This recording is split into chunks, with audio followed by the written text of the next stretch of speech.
All right. Thank you for joining us, everyone. I'm going to do an introduction to Don Pendleton. Don Pendleton has trained thousands of individuals over the last 20 years. His asset protection and wealth creation summits have been attended by thousands and are the longest running wealth creation events in the nation. You're very lucky too, because we've got one coming up next week. He's an expert in the area of lawsuit protection, tax reduction, and estate planning, and has co-authored multiple textbooks and articles, including the one that I keep on my desk at all times, and has a whole chapter on IRAs and asset protection. Every year, he's a featured presenter during numerous seminars and workshops on asset protection related subjects. His books and trainings have helped thousands of business owners, investors, and professionals save millions of dollars. He's one of the nation's top asset protection advisors and has been helping professionals properly structure themselves for lawsuit protection and tax reduction. His knowledge, expertise, and straightforward teaching style have made him one of the top asset protection speakers in the nation. And it's my pleasure. Thank you for being on our platform and talking to our clients. And I have known Don for, I think, around 13 or 14 years. And I was just reflecting, I was driving in the car and I was just reflecting on, I have a mobile home park, and I've learned all this from Don and all my asset protection, all my entities, learning about mobile home parks and other wealth creation types of avenues. So it's my pleasure to introduce a mentor and a friend of mine, Don Pendleton. Jill, you are so kind. We need you as a ghostwriter for our organization. Thank you. And Jill, I've loved our friendship over the years. We've traveled together, we've taught together, we've probably done 4 or 5 cruises with students together, and it's been quite a ride. And you've been my mentor as well, so I appreciate it. Thank you. So today we're talking about a subject that really is quite rare. We don't hear a lot about protecting retirement accounts, because most time you think, oh, retirement accounts are already protected. You rarely hear of an IRA being sued, of a 401k being sued, and yet there are things that can pierce those. So let me give you a quick little summary. Generally, when we're on stage, our speakers, we're really talking about income taxes, probate and estate taxes, capital gains taxes, lawsuits. That's really encompasses most of what we talk about. And so this is a little bit of an outliner, but this has been a project of mine for probably the last 6 years in researching lawsuits against IRAs, against retirement accounts, and finding out what ways people can pierce them, and making sure that our students know that. For the most part, I believe that our IRAs, our 401ks are protected, but I want to, so there's no scare tactics involved here, but maybe some cautionary things that we ought to look out for and pay attention to. Okay, so here, let me give you kind of an overview of what I'd like to talk about. I want to talk to you about the internal and the external threats to your account. Things that, outside sources that could attack, and things that maybe you might be able to do that blows up and destroys your account from inside. I want to talk to you about the federal protections that are available, the state protections that are available, and then some personal tips that you can do to secure your account and make sure that whatever you have in there is safe. If we do proper planning, I believe in most cases we can protect your accounts from lawsuits, from debt collectors, judgment creditors, liens, levies, judgments, bankruptcy, and even divorce in a lot of cases. And so we'll talk about that, and I'll be as blunt and plain as I can. I think we'd like to answer questions at the end. So as you have questions we've really designed the presentation to answer most of your questions, but if you have them, let's hold them till the end, and then let's type them into the Q&A screen. As with everything legal and tax, we can't give specific advice. I can teach you general principles, how they apply to you and your situation, and what type of account and what state you live in, and the amounts that you have, and when you put money into the account and when you take money out. And there's so many things I can only give general guidelines. I can't give specific details. And I think Jill's probably in the same category as I am. Okay, so again, we're going to talk about threats from outside lawsuits. I love the pictures here, and how to keep from blowing up your account from inside. Let's talk about inside first. To me, the things that I look at, how do we keep from blowing up your account? I look at disqualified persons. I look at prohibited transactions. That would be like self-dealing or commingling, prohibited investments, internal lawsuits. So let's say I've got a piece of real estate inside, and that causes lawsuits, or there's a slip and fall, or there's a mold and mildew or dog bite inside of my IRA. Could lawsuits commence inside? And yes, there are some things that, and I can help you with everything in the black. There are some things that are in the blue that I really can't help you with. Mismanagement and abuse and management fees. If you've got somebody that's taking out an extraordinary amount of management fees or poor investing, can't help you with that. But those things also kind of blow up an account from inside. But we're going to try to deal with the black right here and not the blue. But know that those things are also real possibilities. From outside, again, there's external lawsuits. So this is you personally get sued. Can they come against your account? Debt collectors, personal debts, or personal bankruptcy, or liens, or judgments. Those things we can generally help you protect from. Divorce is a little, the divorce is a little harder. And domestic orders, which would be like child support or alimony payments, criminal activity. There's only so much I can do to help you protect from that. And so we're going to focus on what's in black and kind of maybe give some suggestions on the blue, but not give you a lot of, not a lot of legal advice on that one. Okay, so let's hit this internal threats first. So a summary of that is how to keep from blowing up your own account. And that is what transactions are prohibited. And Jill is a lot better expert at this, but and maybe she can add some color to this, but providing sweat equity. Basically, my rule of thumb is if you're lifting a hammer to provide, or you're mowing the lawn, or if you're adding sweat to what you're doing, you've probably gone too far. And there's exceptions to every rule. Commingling with personal funds. So if you're adding, you know what, I've got this investment property inside of my IRA, and the property taxes came due, and you know what, I'll just pay that personally. And you can't do that. Everything has to be, it's either in or out, but I can't commingle. I can't mix personal funds with IRA funds. Transactions for a disqualified person. And so the best way that I have of showing that is this little chart here.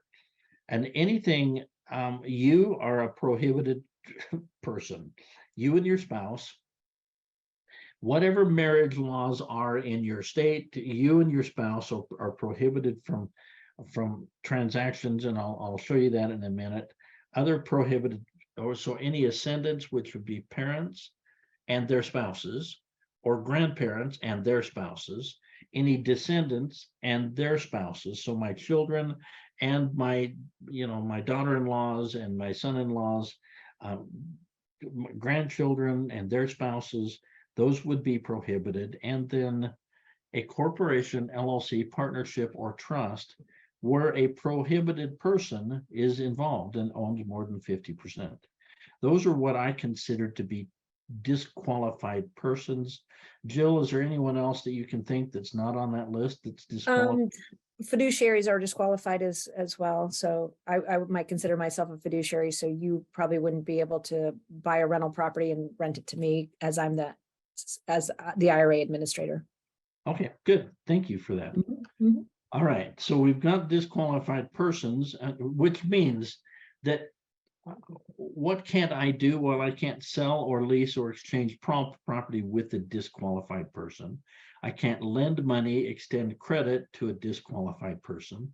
Using plan assets as a security for a loan, compensate myself for fees and services rendered or compensate any disqualified person. Living in real estate owned by the plan. I've seen that happen. Jill has too, where maybe we want to rent to my son or my grandchildren. No, I have an IRA. We can't do that. Furnishing goods, services, or facilities personally, or having a disqualified person do that, and then purchasing private equity shares. Those are those. So those are what you can't do with disqualified persons. Jill, again, is there anything there that I'm missing or anything you want to add to that? Probably the big question we get is someone has an asset, they know that it's going to go up in value and they want to get it inside of their IRA. So they already own it and they want to exchange it or sell it to their IRA. That's definitely disqualified. Because you're a disqualified person and Mhm. transactions between yourself and your IRA are you're a disqualified person. So, okay. What investments are prohibited? Well, anything that's a collectible. And you think about it, Jill has to file a report. You may not see it, but Jill has to see it, and she has to report to the IRS on the value of every IRA every year, right? Well, what's the value of your baseball card collection? That Willie Mays card may be worth, $10,000 today and $6,000 tomorrow and $1 million the next year. It's hard to put a hard value on collectibles. This bottle of wine or this antique rug or vintage cars or anything that would be, your Mona Lisa. It's hard to put a value on them and do it on an annual basis. Those would be prohibited investments. Life insurance policies, products prohibit to life insurance policies to prohibited persons. It's not like you can't buy a life insurance contract, but you can't invest in a life insurance policy to a disqualified persons and then stock in an S corporation. Jill, does that pretty much summarize what you can see as You got it. prohibited investments? Yeah, as far as stamps and coins, there are some metals that are not disqualified that we can Sure. invest in, but we'll help you with that if you have a question. So most coins are not allowed, but there are some gold coins that are. Yeah, if I'm buying a silver eagle, that's different than this coin minted in 1861 that is a collectible. And so, yeah, they're very different things. And yes, you can buy gold and silver, but not collectible gold and silver or precious metals. Okay. What investments create risk? Well, okay, so we're talking about how to keep you from blowing up your own account. Well, the number one thing is real estate. I love real estate, and I've owned multiple properties inside of my IRAs. I love doing that, and I love the tax advantages. But have I introduced risk into a otherwise safe bubble? And the answer is yes, I certainly could be. But there's other things besides just real estate. It could be joint ventures, could create lawsuits, defaulted mortgages, running a business, third-party management fees, poor investing, Ponzi schemes. Those are what I consider to be generally fairly rare. Real estate is the one that I believe creates the biggest risk inside of an IRA. So to summarize, how to keep from blowing up your own account is avoid prohibited transactions, avoid disqualified persons, avoid prohibited investments, and beware, don't avoid them. Notice that we changed the verb there. We're not avoiding real estate transactions, but we're cautious when we have real estate because there are some special things we kind of have to do. We have to, for instance, we have to carry insurance inside of it, and insurance will always be your first line of defense. And we could manage equity, and there's some other things I'll talk about in a minute. If there's real estate involved, don't avoid doing what you're doing. If you've got a great investment, and whether it's real estate related or not, take advantage of that. But let's just make sure that you're doing it in a safe environment. Okay. Any other comments about threats to your account, Jill, before I move on? I think you've got it, Don. Okay, let's talk about external threats. So how to keep other people from blowing up your account. All right, so the very first thing we have to do is determine whether it's state law or federal law that protects your account from outside sources. So again, you're going along and you've got this retirement account. Are there things that you can do, a personal lawsuit? Are there things that, but before we even get to that, we need to first determine, is your plan protected by a federal law called ERISA? If it is, that's really, really good asset protection. ERISA is the Employee Retirement Income Security Act of 1976. And what it does is it protects employer-funded retirement accounts. Keep that in mind, and we're going to come back to that often, employer-funded. And the reason that there's two reasons why, and what that ERISA is very, very, very strong.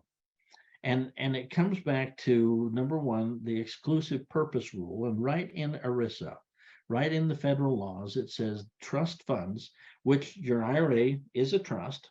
We don't call it a trust, but it is. There's beneficiaries, it falls under a trust.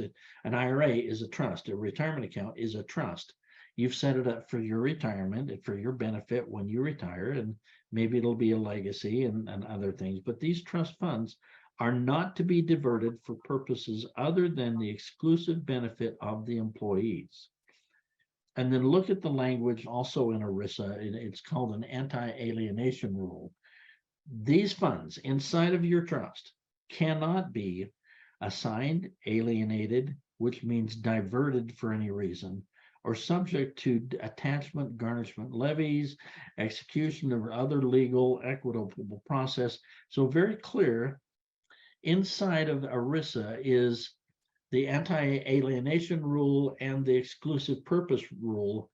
And let me show you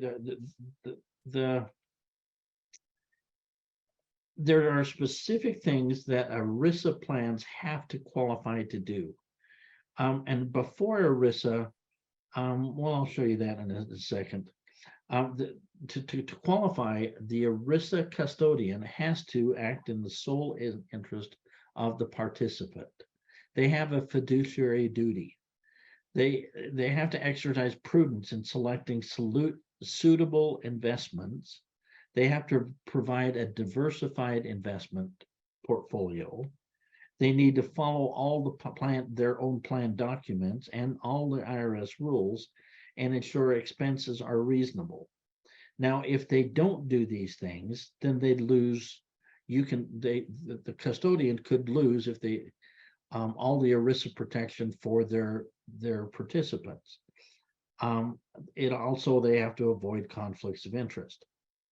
And so when ERISA was created in 1974, what it did was it took custodians and it holds them to a higher standard than what they had before. Before that, you could have a retirement account, and I don't really know what's in there. And the plan administrator may give you one or two options, but they have to provide a diversified. They have to full disclosure of all the fees. They have to be reasonable. See, the ERISA was really there to protect us as retirement owners, plan owners. And ERISA then will protect you from domestic lawsuits, garnishments, liens, and levies. So the example that I've got there is, remember the glove didn't fit, the O.J. Simpson case. And what remember the background. He sort of killed his wife, but sort of didn't, and Ron Goldman, the boyfriend, but he's innocent in criminal court, guilty in civil court. So what according to the civil law, he didn't commit murder, but the Goldman family is coming after him for millions of dollars. They get a judgment against him, but they can't touch his NFL pension plan because it's ERISA protected. This is a domestic lawsuit.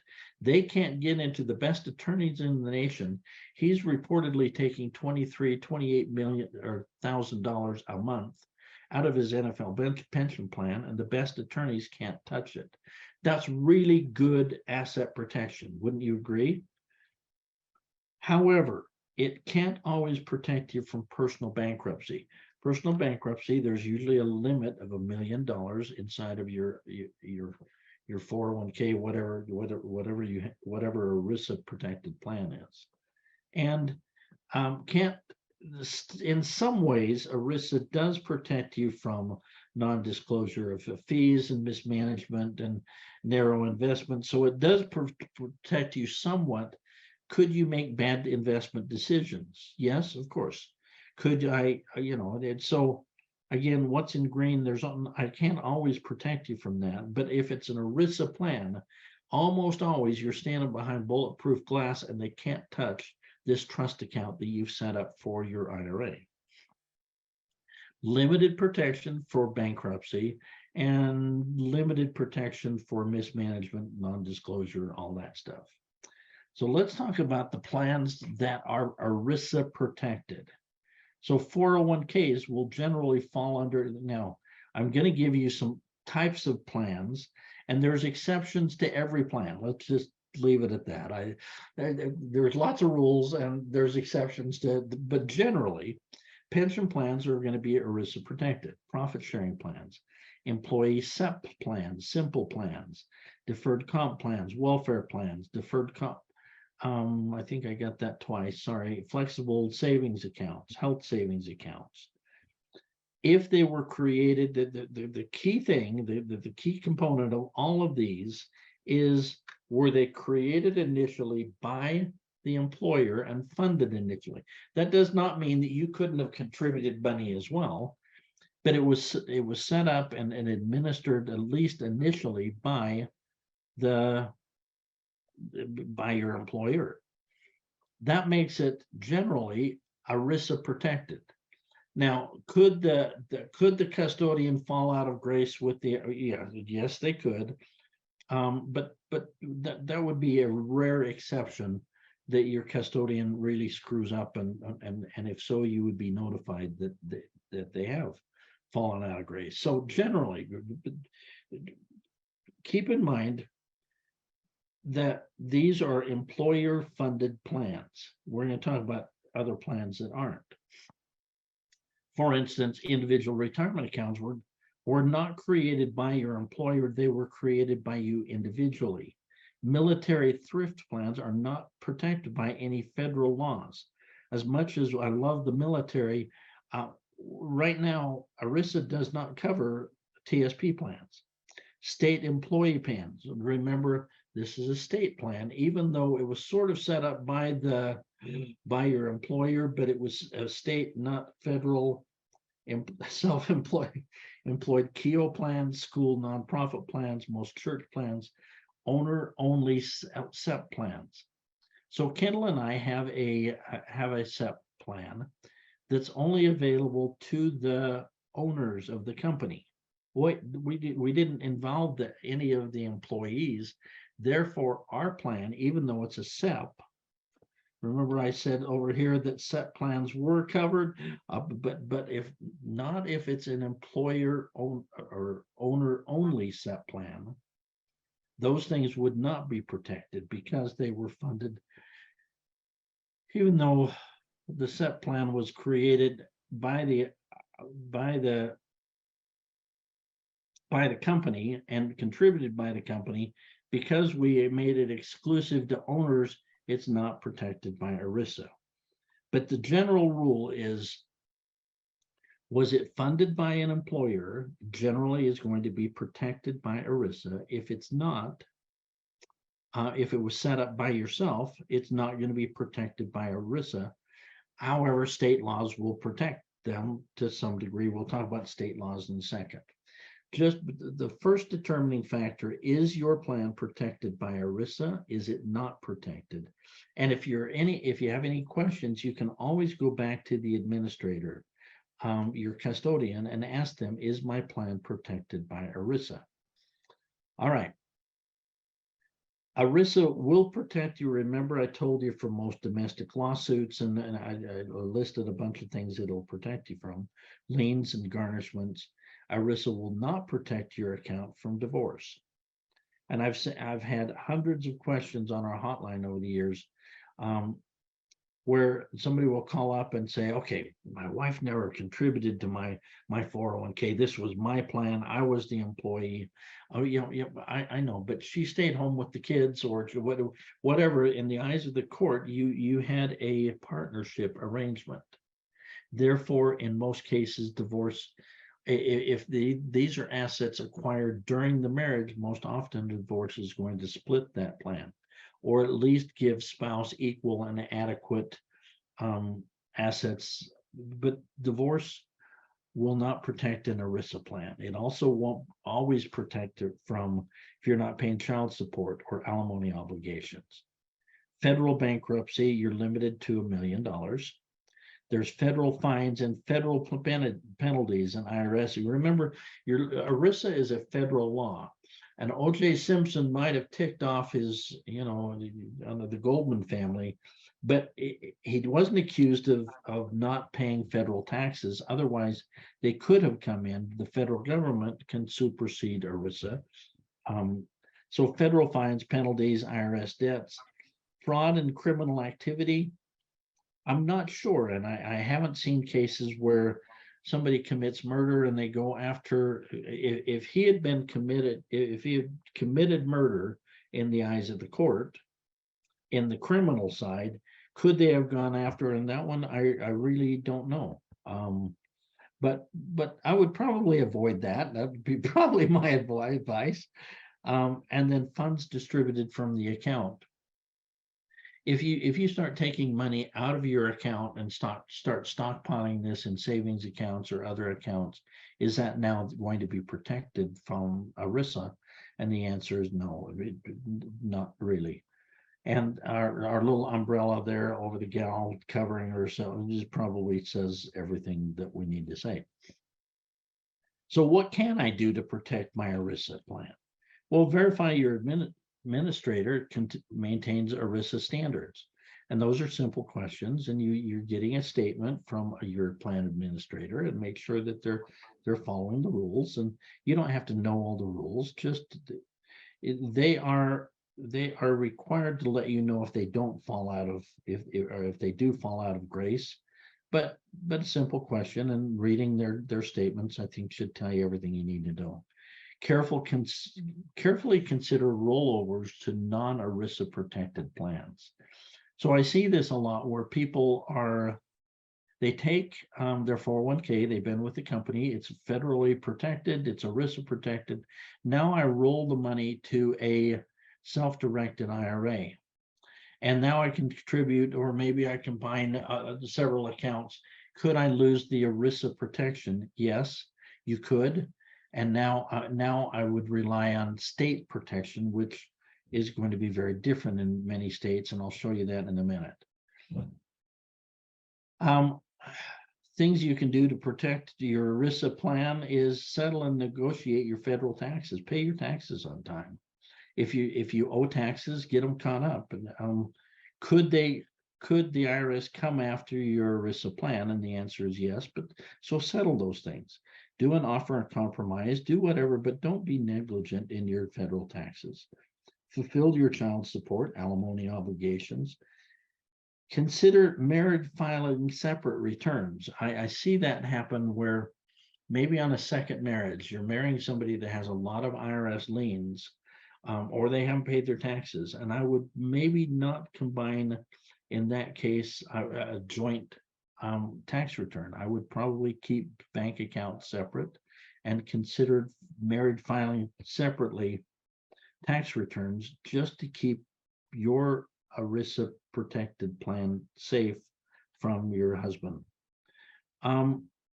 Since divorce is not going to be protected, sometimes a good marriage counselor might be the best advice to protect your ERISA protected plan.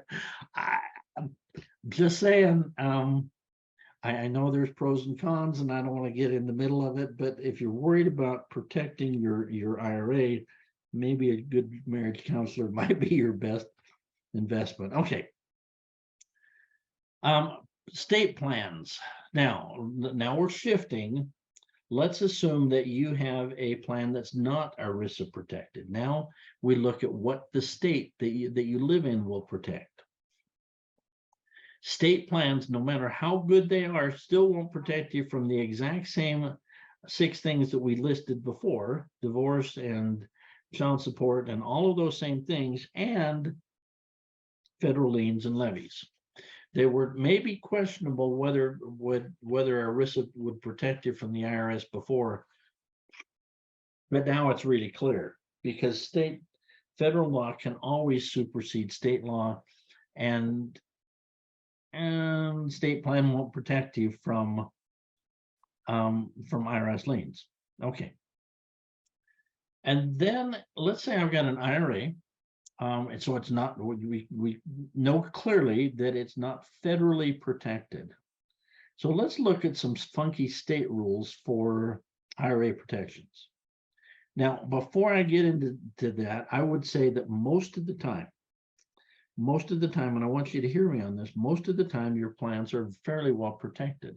If there is a domestic lawsuit, the judge is going to look at a lot of other assets before they ever look at your retirement accounts. That might be one of the very last things that they would go after. And you would have to pretty much tick off a judge pretty darn good for him to come after your retirement accounts.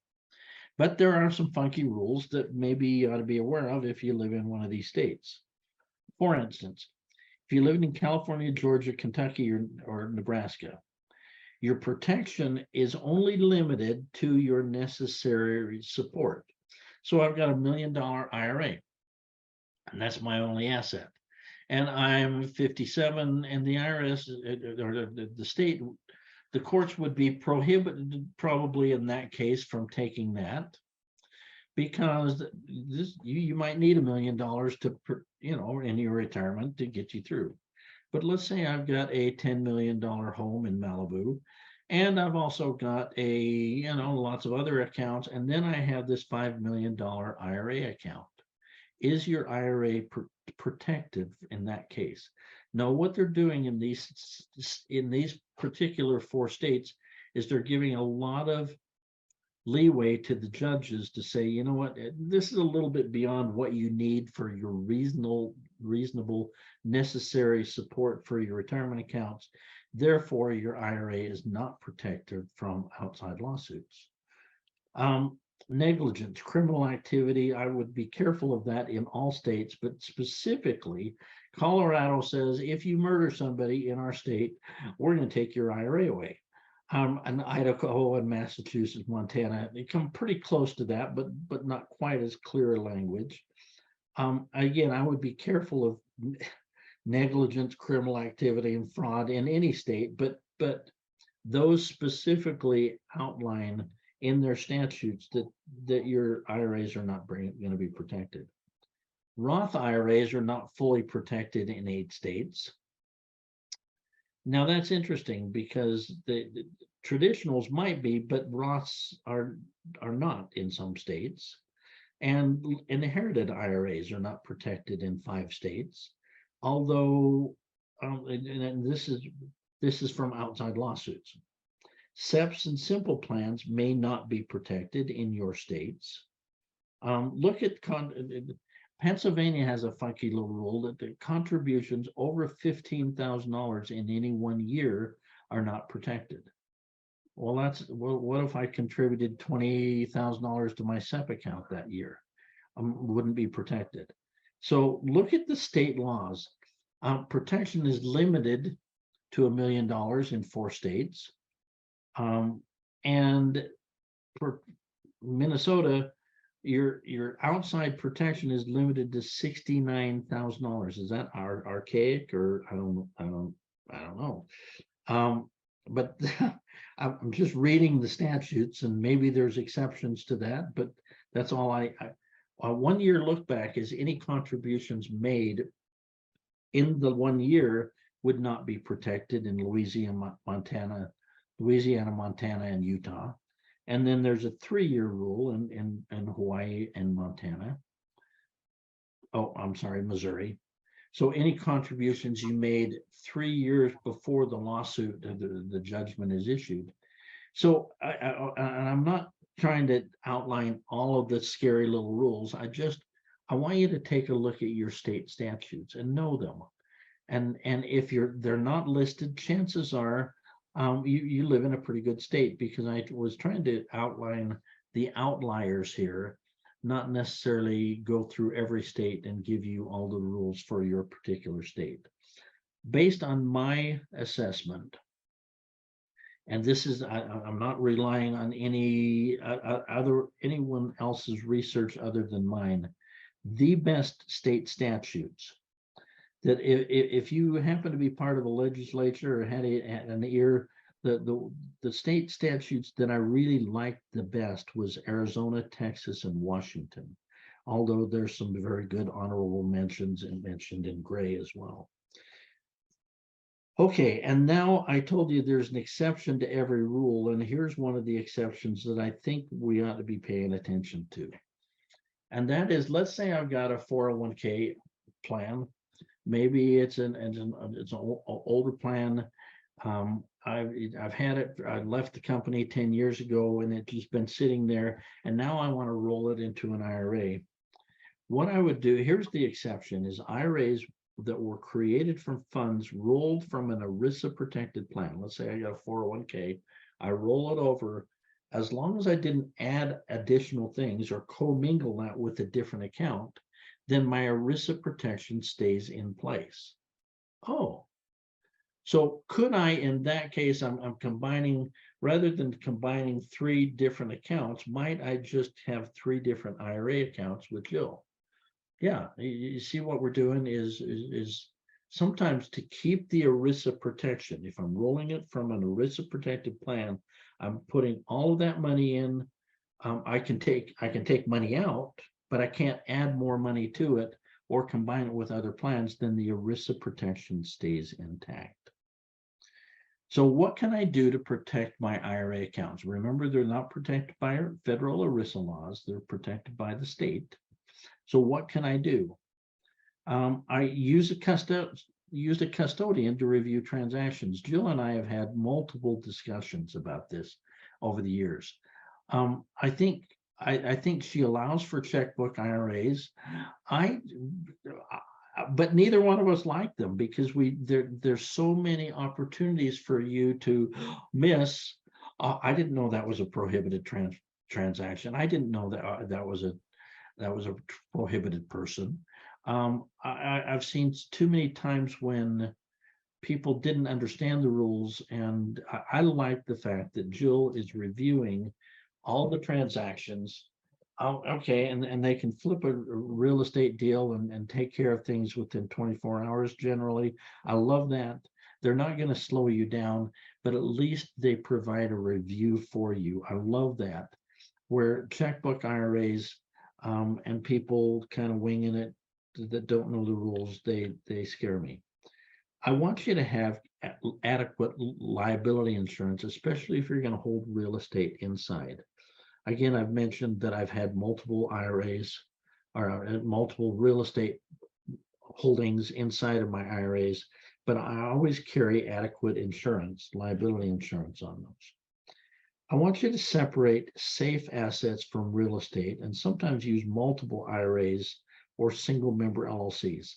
So put that on hold and let me show you exactly what I mean.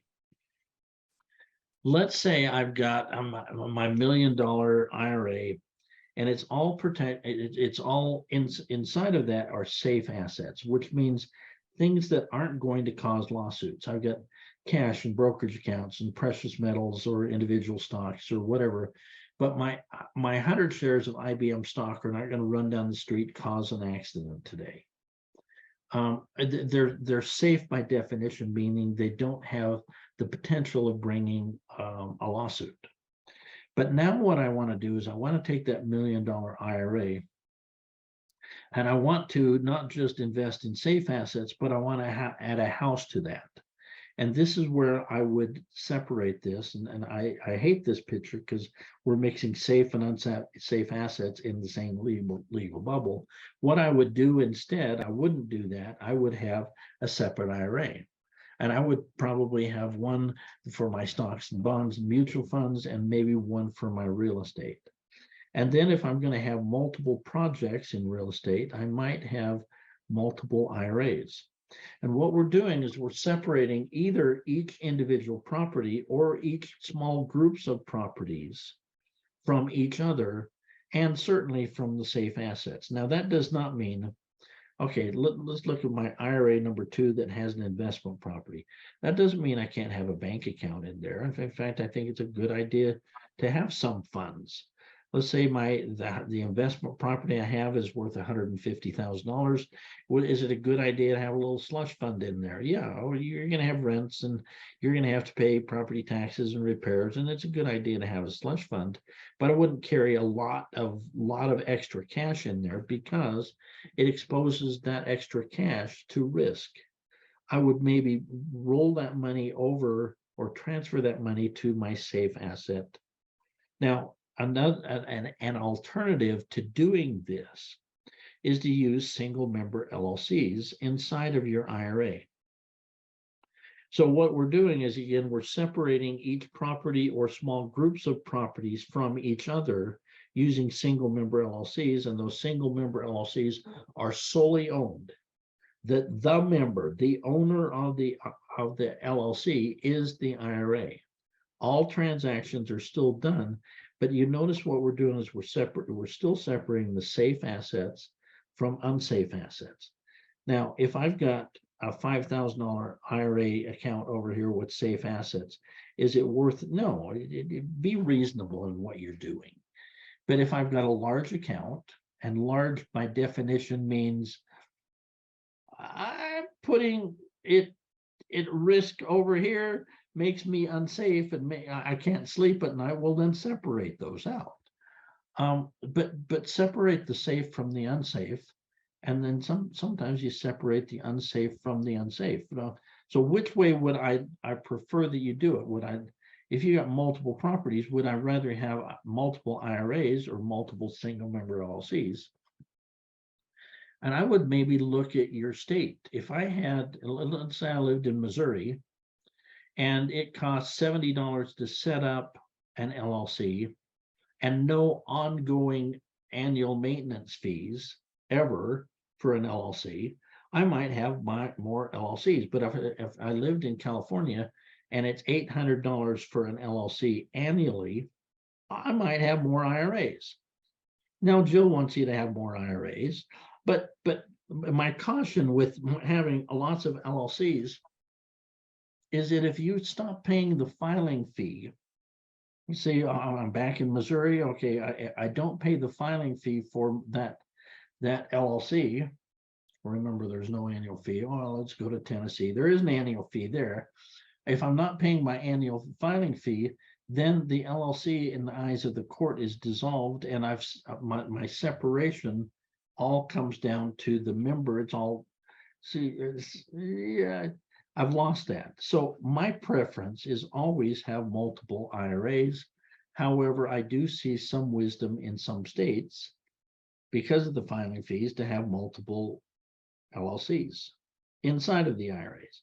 I don't care. You can have as many LLCs as you want, or you can have as many IRAs as you want. Just be wise, prudent, responsible in what you do. Okay, so we were listing what you can do to protect your IRA accounts. We want you to use a custodian. That's always my preference. Carry adequate insurance if there's going to be real estate involved. Isolate the safe from the assets from the real estate. Use multiple IRAs or single member LLCs. This is a review, but maybe it makes more sense now. And I always encourage you to settle your personal debts so that so we're not exposed. Pay off your business debts. Again, I know that you can't control everything, but if what we're trying to do is we're teaching lawsuit protection, and sometimes the very best way is to negotiate or settle things so your IRA is not exposed.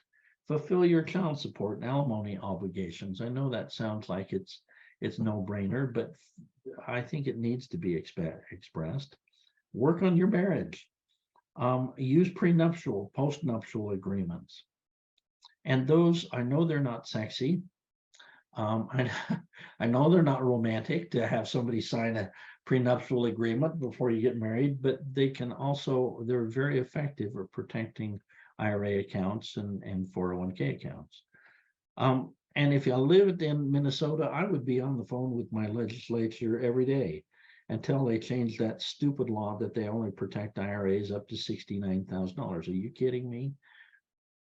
And if I needed to, and I had a lot of money in Minnesota IRA, I may consider upon retirement getting out of the state. If the state's not going to protect it, and I've got a lot of money in IRAs, I may look at other states to move. Anyway, those are my suggestions. Jill, I look forward to your comments on this one. But I also want you to review your beneficiaries on a regular basis. No matter all IRA, all retirement accounts have have beneficiaries. I know that the way that you set up your retirement account for your benefit when you retire, but you're really technically not the beneficiary. You should be, but I don't know. You have to list somebody else. Is that person in 10 years from now, are they still alive? Maybe I wanted to list my kids, but maybe my kids don't need the money. Maybe they're not willing, maybe my spouse is not willing or capable of receiving the money. Is there still a need? I've got 5 kids. I live in Utah. We say just 5, but I only have 5 kids. I live in Utah. Do all of them need the money? Or are there some that I've already helped? If I dump money on a minor child, if the gift, is it age appropriate?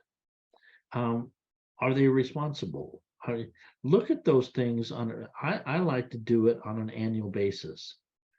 It is review your beneficiaries, and Jill and her wonderful staff can help you review the beneficiary designations, but do that. And then I would also consider, especially if I have minor children, I might consider having a revocable living trust, and that be the contingent beneficiary of your account. For instance, for my SEP account, I set up, it's for my retirement account. I got that, but I listed my wife as the beneficiary, and then I listed my trust as the contingent beneficiary. And it's inside of the trust where we really said, here's the rules. And kids, here's what you got to do to get money out of the trust. And we've created a little bit more of a legacy trust, and it's not necessarily an equal distribution trust as much as it is an equal opportunity for kids and grandkids. And that's what, so the only way to tie that in is sometimes make your revocable living trust the contingent beneficiary. Does it fit in all situations? No, I understand, but consider that as an option.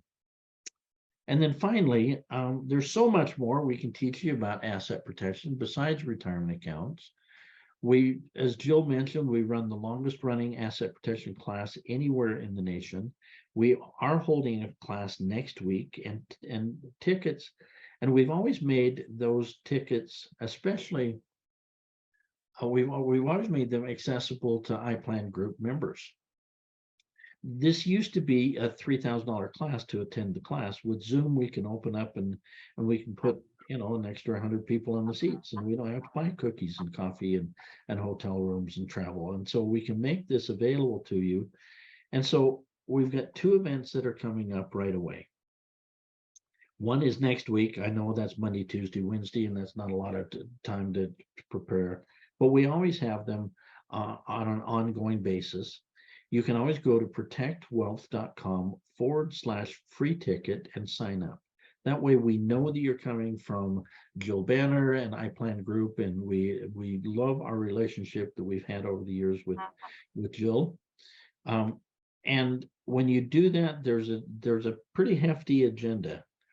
Here's what we're going to cover. And if you look at that, If you want to bring your attorney, your CPA, they'll get continuing education credit. It's that good, but it wasn't designed for them. It was designed for the average business person. It was designed for the average real estate investor. It was designed for you, iPlanGroup members that are just average, ordinary people, and we talk in non-legalese language and explain things very well. There's the again the opportunity.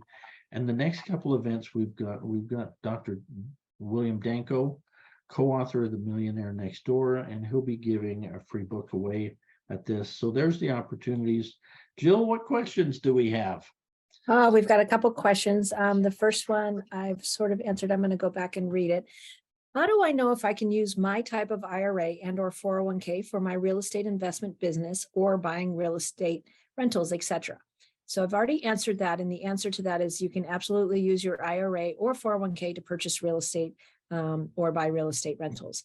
A follow-up question to that is, so could I use my IRA to purchase real estate under the protection of my corporation, LLC, and or holding company, where I'm 100% the managing member?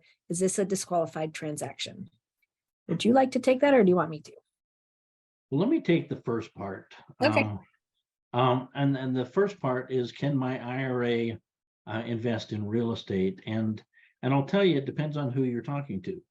Because if you call TD Ameritrade or Charles Schwab or Merrill Lynch, I'm telling you, about 50% of the time they'll say, oh, no, you can't do that. That would be prohibited. What they're saying is, we don't do that. We only invest in stocks. So it's prohibited from us to help you invest with real estate, but it's not prohibited for you. You just have to get to a custodian that specializes in real estate, of which Jill Banner does. And so be careful of the question and how you're wording it. Can you take an IRA or a retirement account and invest in real estate? And generally, yes. If you've got a 401k and you're still with the company, no, they're picking out the investments. But anytime you're rolling it, or you're rolling it to an IRA, and I think that was the question: can your IRA invest in real estate? Oh my gosh, yes. I sat down with a lady here a couple of years ago, and she wanted to build a residential assisted living house. And she'd got the business all set up, and now she was buying the real estate, and she looked for a home that was all one level and had 8 bedrooms, and she found everything. She pulled money out of her retirement account. She was looking for about $800,000. She pulled the money out of the retirement account. She paid the taxes and penalties so that she could now buy this piece of real estate. And my question to her is, why didn't you just let the IRA buy the real estate? And then the RIL businesses leases from your IRA. And she says, well, I didn't know that I could do that. She took probably a 35-40% haircut on the money she took out, because she didn't know that, yes, IRAs can buy real estate. Oh my gosh, what a great way to build that retirement account. And so absolutely. And Jill, you get that question all the time, don't you? Yes, of course. Yes. So the follow-up to that is, can I use my IRA to purchase real estate under the protection of my corporation, LLC, and or holding company, where I am the 100% managing member? Is this a disqualified transaction? I would say it is. If I'm using, and I see that where, let's say I own rental properties and I have a management company, this is my corporation. Can I hire my management company to manage and collect the rents and pay all the, no, I can't do that. That would be because I'm collecting, or the corporation is collecting, a 10% management fee. And that would, because I own 100% of the stock of the corporation, I can't have that manage my investment properties. Am I reading the question correct, Jill? Yes, correct. Not only could you not use one of your companies to manage be the management company, if you are the managing member, you cannot purchase it for your IRA. Think of your IRA as, again, as a separate entity, a separate person. The IRA can purchase it directly, but your LLC cannot purchase it on behalf of your IRA. So yeah, that was a good one. Okay, Demetrios has another question. If an employer plan, for example, 401k, has been converted to an IRA, then it becomes non-ERISA protected, correct? Generally, yes, with the exception, and let me go back to that exception. And that was if you took all the money and you rolled it from an ERISA protected plan. What was the exception? Adding contributions. Yeah. Yep, you added contributions. There we go. So IRAs that were created funds rolled over from an ERISA protected plans might keep their ERISA protection if the account holder does not commingle non-ERISA funds with the same account. So yes, I've got $631,000 in my 401k. I roll that to an IRA. Now I can invest whatever I want. Would I combine that with other accounts? No. Could I continue to contribute to that? No. Make your contributions to a different IRA. Leave this one at 671,000, whatever I said. You leave that alone, and you can invest and you can build and you can grow, but don't contribute. Leave that separate. Is that your understanding, Yep. Jill, as well? Yep. That was the, Okay. yep. Okay, now Okay. Kelly has a question. If you have a Roth 401k with your company, matching funds, then you leave it and roll it to its own individual Roth IRA. Hopefully you keep the ERISA. Does that mean you can no longer add annual funds to that account?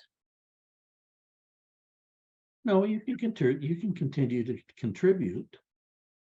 Correct. You can continue to contribute, but you may lose the ERISA protection. Correct. And then you would look at your state protection, which I gave you the funky little rules, but most of your states had to do a pretty good job protecting. Remember, I says there are some really good states. Where are they? And there are some really good states, and generally, your plans are protected up to about $1 million, other than some of those funky rules that I listed. But generally, you might lose the ERISA protection, but the state protections are generally, I think, pretty good with those funky exceptions. So you might lose the ERISA protection, but you can continue to contribute all day long. Yes. Okay, this is a follow-up question from Kelly. The money I make with my real estate rental investments, if I used my IRA funds to buy these in the first place, does the IRA own that money so I can't use it until I'm 65 years old? Well, 59 and a half, I think that's the rule. So, yeah, so, okay, so I've had 3 investment properties over in Indianapolis. When the money, when rents came due, I didn't get the money, the IRA got the money. When we needed to pay property taxes or repairs, it came out of the IRA. I didn't get the money. I can't pay the property taxes. I can't pay for the repairs. This is totally separate, and you have to keep it as separate. You can't commingle, but all the rents go in there. If I'm flipping a house, all the profits go into the IRA. And then, yes, I mean, you can pull money out, but there are taxes and penalties that might be due, especially if I'm under 59 and a half. Did I answer that right? Yep, correct. Yep. You can pull it out at any time. You just might be subject to taxes and penalties unless you're over 59 and a half, then there's no penalties, but probably ordinary income if it's a traditional, and ordinary income tax if it's a traditional IRA. If it's a Roth IRA and you pull it out after 59 and a half, there's no taxes and no penalties. That was correct. All right, Don has a question. What happens if I don't have enough liquid assets to satisfy an RMD? Well, Jill, that's more of your question for you. Okay, yeah. So let's say we have a house and the house is 100,000 and your RMD is $1,000 for that year. We could, you might be able to pull, maybe you have another IRA somewhere that you could satisfy the RMD with, or you could change the deed to own the property 99% IRA undivided interest and you personally 1% undivided interest. Now that's kind of challenging when you have rental income because 1% goes to you personally, 99% goes to the IRA, but it's possible. And there's also some other things we might be able to do. You might be qualified to be able to make a contribution and then take that immediately out as an RMD. So there's some things that we can do to satisfy an RMD, and some are more complicated than others, but it can be done for sure. Great. All right. So the next one is from Dennis. I have my self-directed IRA Roth held by my business trust. How is this protected? I chose this entity because it was one upfront fee and it's anonymous. So the IRA is held by my business trust. I think we mean the IRA holds a business trust inside of the IRA. Does this make sense to you, Don? Yeah, I can't put an IRA. People ask me all the time, can I put an IRA inside of an LLC? No, I can't. An individual retirement account is just that. It has to be tied to you and your social security number. I could put an LLC or a business trust inside of an IRA, but I can't put the IRA inside of a business trust or an LLC or a corporation. That the IRA has to be titled to you and your name and your social security. I don't know how, maybe if the business trust were disregarded, but the individual retirement account, Jill, you set up thousands of Yeah, accounts. it's got to go in the individual's name. It's with got to the be in Social your Security. individual name. Yeah, yeah. But you can put the business trust inside of the IRA for Yes, anonymity. It seems like and that. Go ahead, sorry. well, you and I have talked about several times, instead of using LLCs, and we showed that example Mhm. where there's lots of single member LLCs. What we do is we have inside of your IRA several business trusts, and it owns different assets. And so Yes. that would be very appropriate. And so we're just replacing the business trust with the single member LLC with a business trust, and you can have as many business trusts inside of your IRA as you want. But I don't know that it would be appropriate to have a business trust own an IRA. I don't think that's possible. We wouldn't be able to do it. Dennis, another thing, if the concern was fees and being anonymous, the other thing you can do is we have our titling is iPlanGroup, Agent for Custodian, FBO, Dennis, IRA 3320214. However, you can always do the titling as without your name. So you could just use your account number. So that would keep it a little bit anonymous. I title my things to iPlanGroup, Agent for Custodian, FBO, and then a group of numbers. So they can't tell that it's Jill Banner's IRA. It's just a group of numbers. It would take a lot of digging to figure out that that's fine. So there's other ways to make it anonymous if that's what you're trying to accomplish. Another question is, if I live in New York and do real estate business in New York, but my Roth self-directed IRA LLC is set up in Arizona, which state am I protected with? Where you live.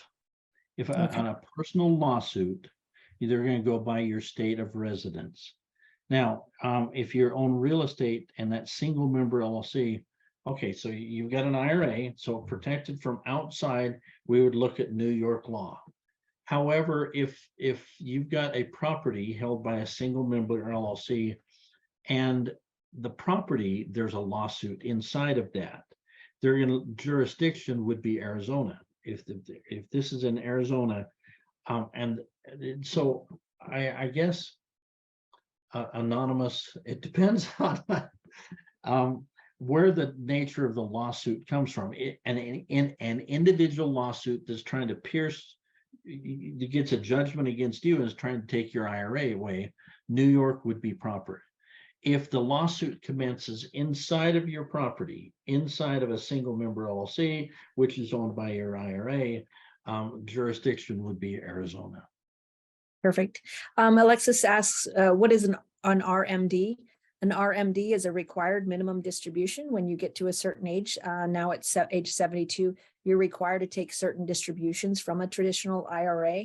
And so there's a calculation based on your lifespan and the amount inside of your IRA. And then we'll tell you, hey, for your account, you are required to distribute $2,000 for your account.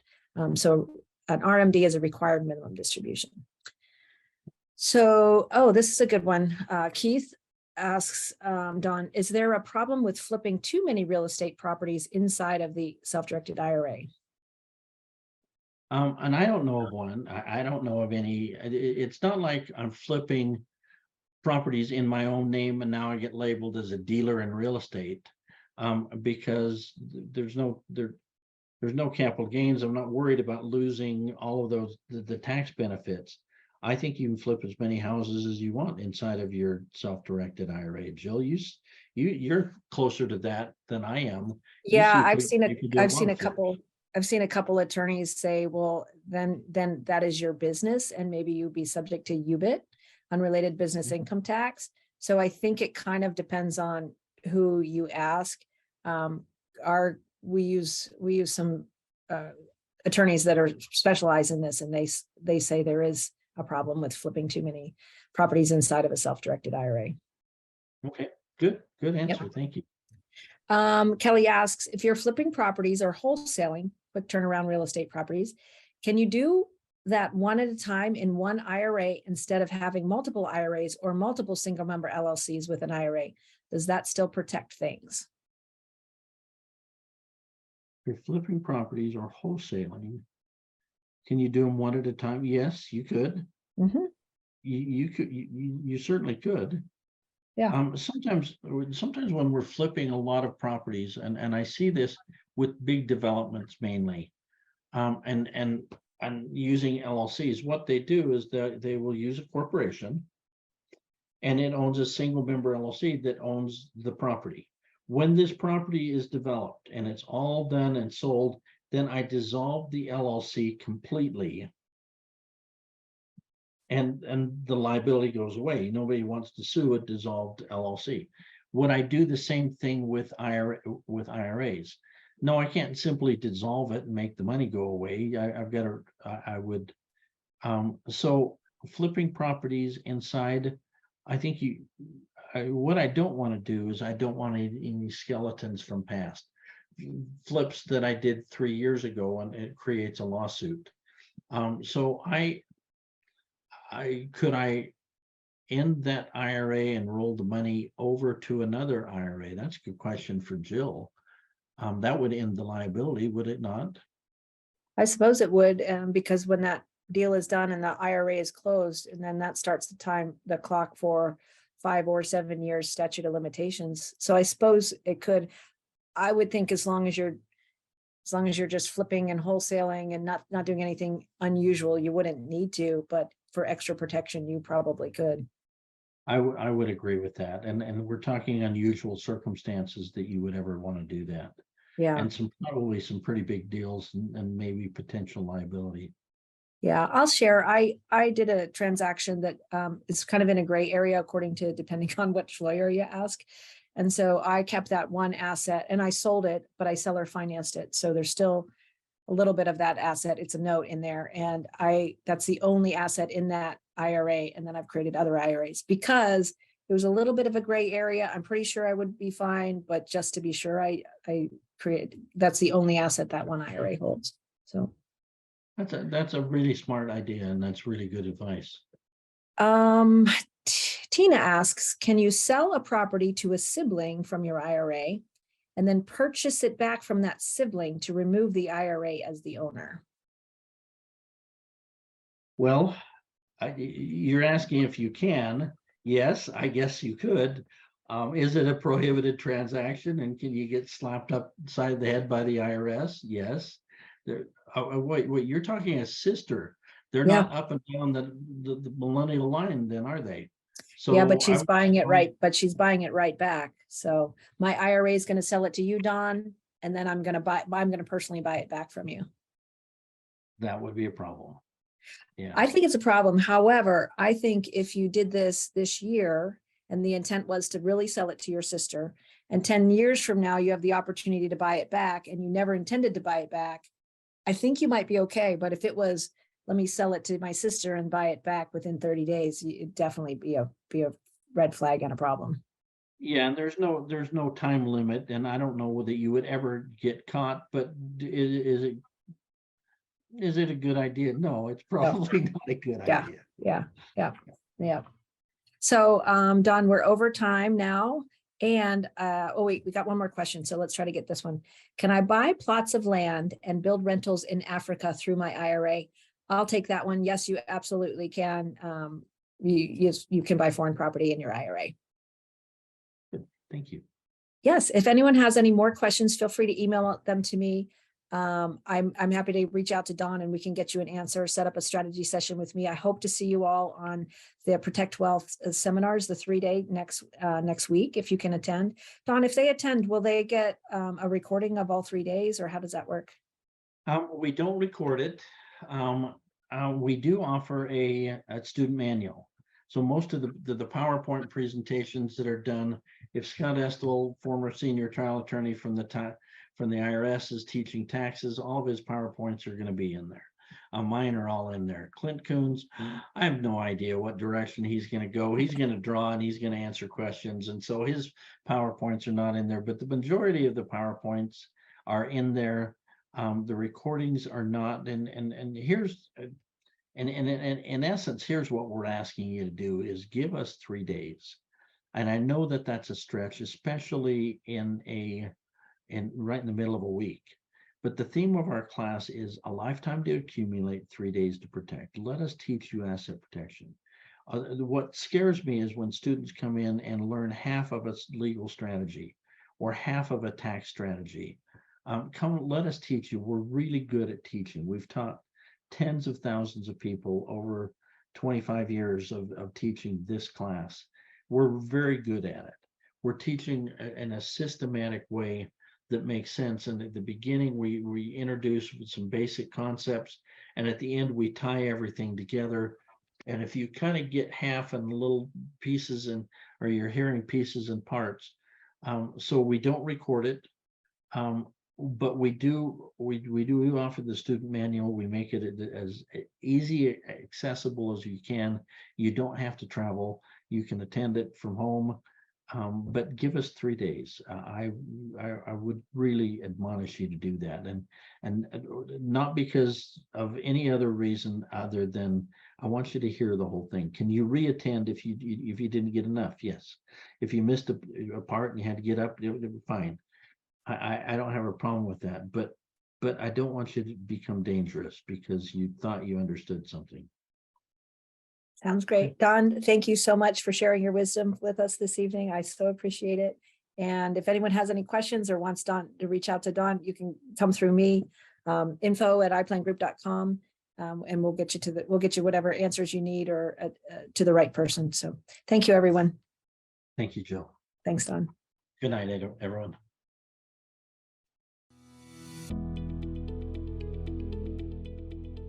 iPlanGroup is a boutique firm, and by that I mean we're very intimate with our clients, and when our clients need something, we respond very quickly. I was trying to do a deal in my self-directed IRA prior to iPlanGroup, and I kept having to get extensions to the tune of $375 every 7 days. And it's because I couldn't get the right paperwork done and processed through the system. So we created iPlanGroup to respond quickly to our clients' needs, because if we can't respond to your need, you might lose the deal.